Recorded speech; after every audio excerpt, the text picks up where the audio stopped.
Hello, स्वागत है आपके अपने यूट्यूब चैनल अभिजीत के जीएस पॉइंट में। आज हम इम्पोर्टेंट क्वेश्चन यानी धात से जितने भी क्वेश्चन बनने वाले हैं वही लेकर आए हैं। अगर हमारा वीडियो आप लोग को अच्छा लगेगा तो प्लीज़ आप लोग लाइक कमेंट शेयर जरूर कीजिएगा। सबसे पहला है धातुओं का राजा किसको कहते हैं। धातुओं का राजा हम किसको बोलते हैं, यानी सोना को हम लोग क्या बोलते हैं, धातुओं का राजा। इसको सोना को धातुओं का राजा, इसको इसको ए से रिप्रेजेंट करते हैं। इसके आगे है पृथ्वी के केंद्रीय भाग में सबसे अधिक निकेल पाया जाता है और दूसरे स्थान पर क्या पाया जाने वाला धातु है, लोहा।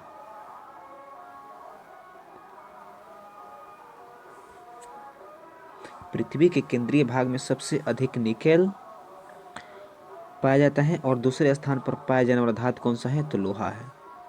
इसके आगे है टंगस्टन का संकेत W होता है और इसका गलनांक 3500 डिग्री सेल्सियस होता है। यानी जो टंगस्टन है, टंगस्टन को हम लोग W से डिनोट करते हैं और इसका परमाणु संख्या कितना होता है, 74, और इसका गलनांक कितना होता है, 3500 डिग्री सेल्सियस। आगे चलते हैं।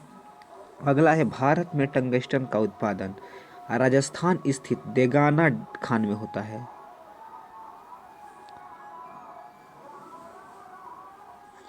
इसके आगे है टंगस्टन तंतु के उपचयन को रोकने के लिए बिजली के बल्ब से हवा निकाल दी जाती है।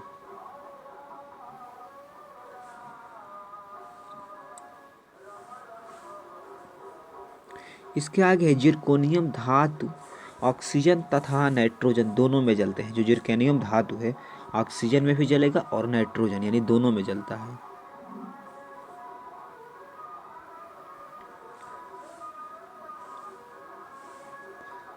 इसके आगे है वेडिएलाइट। वेडिएलाइट जिरकोनियम क्या है, अयस्क है। वेडिएलाइट है जो ये क्या है, जिरकोनियम का अयस्क है। इसके आगे है न्यूट्रॉनों को अवशोषित करने के गुणों के कारण जिरकोनियम, कैडमियम एवं बोरॉन का उपयोग नाभिकीय रिएक्टर में किया जाता है।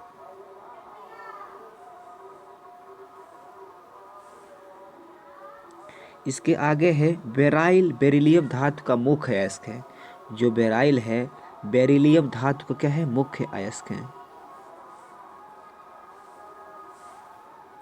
इसके आगे है फ्रांसियम, एक रेडियो सक्रिय द्रव धातु है।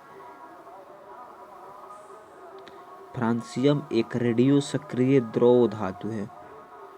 इसके आगे है अस्टेनस सल्फाइड यानी SnH2 को मोसाइक गोल्ड कहते हैं। इसका प्रयोग पेंट के रूप में किया जाता है।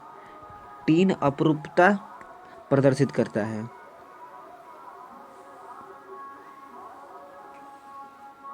इसके आगे है सोडियम धातु का संग्रहण मिट्टी के तेल में करना चाहिए। ये जो सोडियम है इसका संग्रहण मिट्टी के तेल में करना चाहिए। ये जो हमारा सोडियम है, सोडियम को हम लोग किसके द्वारा रिप्रेजेंट करते हैं, सोडियम को हम Na द्वारा रिप्रेजेंट करते हैं।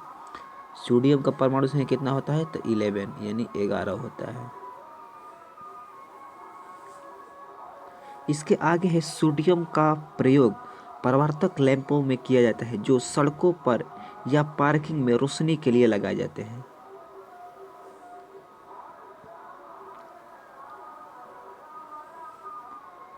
इसके आगे है बिना बूझे चूने का रासायनिक नाम, यानी बिना बूझा हुआ चूने का रासायनिक नाम क्या होता है, तो कैल्शियम ऑक्साइड। जिसको हम किसके द्वारा सूत्र क्या होता है इसका, कैल्शियम ऑक्साइड का होता है CaO। इसके आगे है शल्य क्रिया में पट्टियों के रूप में कैल्शियम सल्फेट का प्रयोग किया जाता है। शल्य क्रिया में पट्टियों के रूप में कैल्शियम सल्फेट का क्या किया जाता है, प्रयोग किया जाता है। इसके आगे है plaster of Paris. Plaster of Paris किससे बनता है, तो प्लास्टर ऑफ पेरिस जिप्सम से बनता है। किससे, जिप्सम से। इसके आगे है एस्बेस्टॉस कैल्शियम। जो एस्बेस्टॉस है कैल्शियम और मैग्नीशियम से बनती है। इसके आगे है बेरियम हाइड्रोक्साइड को बेराइटा वाटर भी कहते हैं। जो बेरियम हाइड्रोक्साइड है उसको क्या बोलते हैं, इसको हम लोग बोलते हैं बेराइटा वाटर।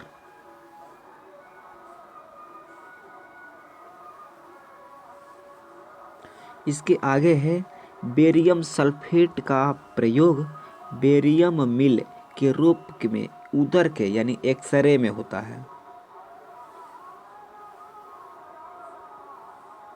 बेरियम सल्फेट का उपयोग बेरियम मिल के रूप में उदर के एक्सरे में होता है। आगे चलते हैं। अगला हमारा है आतिशबाजी के दौरान हरा रंग बेरियम की उपस्थिति के कारण तथा लाल चटक रंग स्ट्रॉन्शियम, जिसको हम लोग एसआर से रिप्रेजेंट करते हैं, की उपस्थिति के कारण उत्पन्न होता है। आतिशबाजी के दौरान हरा रंग बेरियम की उपस्थिति के कारण तथा लाल चटक रंग स्ट्रॉन्शियम की उपस्थिति के कारण उत्पन्न होता है। इसके आगे है लिथियम सबसे हल्का धात्विक तत्व है, यह सबसे प्रबल अपचयक होता है। लिथियम सबसे हल्का धात्विक तत्व है, यह सबसे प्रबल अपचयक होता है। इसके आगे है चांदी यानी एजी, जिसको हम डिनोट करते हैं किससे, एजी से, सोना को एयू से और तांबा को सीयू से और प्लेटिनम को पीटी से एवं बिस्मथ यानी बीआई से अपने कम अभिक्रियाशीलता के कारण स्वतंत्र अवस्था में पाए जाते हैं। ये सब स्वतंत्र अवस्था में पाए जाते हैं। इसके आगे है गोल्ड, प्लेटिनम, सिल्वर तथा मरकरी, ये सब क्या है, उत्कृष्ट धातुएं हैं। गोल्ड, प्लेटिनम, सिल्वर तथा मरकरी ये सब क्या है, उत्कृष्ट धातुएं हैं। इसके आगे है धातुओं में सबसे अधिक आघातवर्त कौन होता है, तो सोना, जिसको एयू, सोना यानी एयू व चांदी एजी होता है।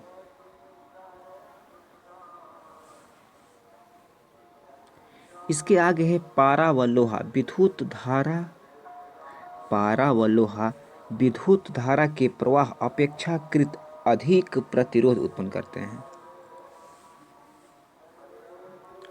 इसके आगे है चांदी एवं तांबा, तांबा विद्युत धारा का सर्वोत्तम चालक है। जो चांदी है, चांदी को हम लोग किससे रिप्रेजेंट करते हैं, तो चांदी को एजी से और तांबा को यानी कॉपर को सीयू से। ये विद्युत धारा का सर्वोत्तम चालक होते हैं। जो चांदी तांबा होते हैं विद्युत धारा का सर्वोत्तम चालक होते हैं। इसके आगे है एल्यूमिनियम का सर्वप्रथम पृथक्करण कब हुआ था, तो 1827 में। एल्यूमिनियम का सर्वप्रथम पृथक्करण कब हुआ था, तो 1827 में। इसके आगे है कार्नोटाइट का रासायनिक नाम पोटेशियम यूरेनिल वेंडेट होता है, यानी कार्नोलाइट का रासायनिक नाम पोटेशियम यूरेनिल वेंडेट होता है।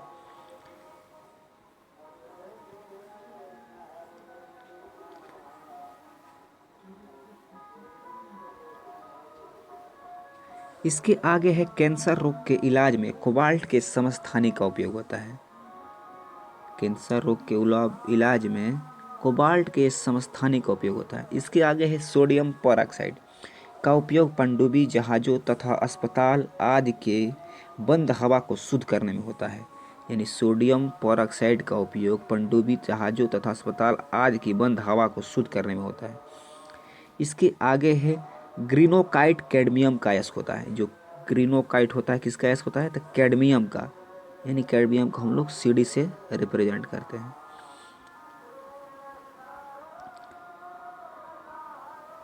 इसके आगे है कैडमियम का प्रयोग नाभिकीय रिएक्टरों में न्यूट्रॉन मंदक के रूप में संग्राहक बैटरियों व निम्न गलनांक की मिश्र धातुएं बनाने में होता है। जो कैडमियम का प्रयोग नाभिकीय रिएक्टरों में न्यूट्रॉनों को मंदक के रूप में संग्राहक बैटरियों में व निम्न गलनांक की मिश्र धातुएं बनाने में होता है। इसके आगे है एक्टिनाइड, रेडियो सक्रिय तत्वों का समूह होता है। जो एक्टिनाइड होता है रेडियो सक्रिय तत्वों का क्या होता है, समूह होता है। इसके आगे है विश्व प्रसिद्ध एफिल टावर का आधार स्टील व सीमेंट का बना है। जो विश्व का प्रसिद्ध एफिल टावर है का आधार स्टील व सीमेंट का बना है।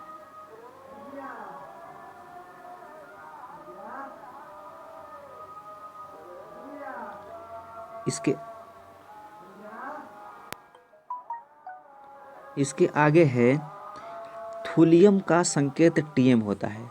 थूलियम का संकेत क्या होता है? Tm। इसके आगे है रेडियम का निष्कर्षण पिंच ब्लेड से किया जाता है। मैडम क्यूरी ने पिंच ब्लेड से रेडियम का निष्कर्षण किया था, यानी रेडियम का निष्कर्षण पिंच ब्लेड से किया जाता है। मैडम क्यूरी ने पिंच ब्लेड से रेडियम का निष्कर्षण किया था।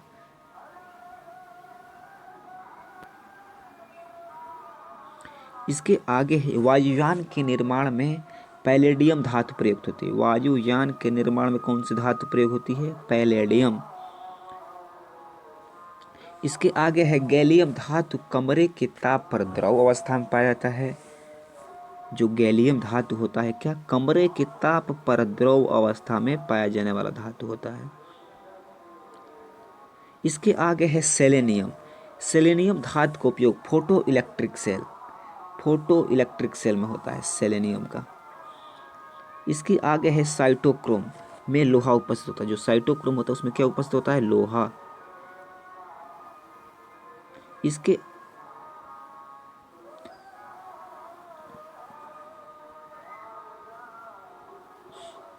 इसके आगे है जियोलाइट का प्रयोग जल को मृदु बनाने में किया जाता है। जो जियोलाइट है जियोलाइट का प्रयोग जल को मृदु बनाने में होता है। इसके आगे है अधिकांश संक्रमण धातु, यानी जिसको हम क्या बोलते हैं? ट्रांजिशन एलिमेंट, यानी अधिकांश संक्रमण धातु और उनके यौगिक रंगहीन होते हैं। अधिकांश संक्रमण धातु ट्रांजिशन एलिमेंट क्या होते हैं? रंगीन होते हैं। इसके आगे है सबसे भारी यानी हैवी धातु ओस्मियम, सबसे मजबूत यानी स्ट्रॉन्गेस्ट धातु टंगस्टन एवं कठोर यानी हार्डेस्ट धातु क्रोमियम होते हैं। यानी जो सबसे भारी धातु कौन सी होती है? ओस्मियम। सबसे मजबूत कौन सी होती है धातु? टंगस्टन। एवं कठोर धातु कौन सी होती है? क्रोमियम। इसके आगे है पोटेशियम कार्बोनेट, यानी पोटेशियम कार्बोनेट का सूत्र क्या होता है? K2CO3, यानी पोटेशियम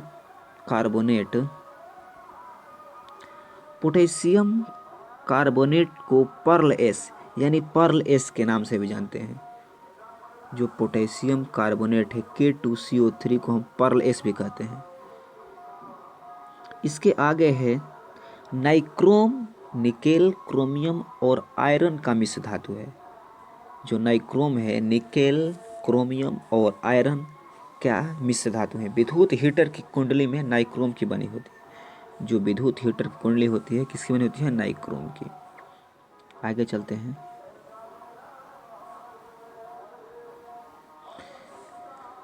अगला है क्रोमियम। क्रोमिक अम्ल का रासायनिक नाम क्रोमियम ट्राइऑक्साइड है। जो क्रोमिक अम्ल का रासायनिक नाम क्या होता है? Chromic trioxide. इसके आगे है ब्रिटेनिया धातु, जिसको क्या बोलते हैं? ब्रिटेनिया मेटल। एंटीमनी, जिसको हम रिप्रेजेंट करते हैं Sb द्वारा। तांबा व टीन को हम किसके द्वारा रिप्रेजेंट करते हैं? Sn की मिश्र धातु है। जो ब्रिटेनिया एलिमेंट है, एंटीमनी, तांबा व टीन के क्या है? मिश्र धातु है। इसके आगे है बारूद। बारूद जो होता है 75% इसमें पोटेशियम नाइट्रेट, 10% गंधक व 15% चारकोल एवं अन्य पदार्थों का मिश्रण होता है। जो बारूद होता है 75% क्या होता है? पोटेशियम नाइट्रेट, 10% गंधक व 15% चारकोल एवं अन्य पदार्थों का मिश्रण होता है। इसके आगे है बेबिट धातु, जिसको हम क्या बोलते हैं? Babbitt metal.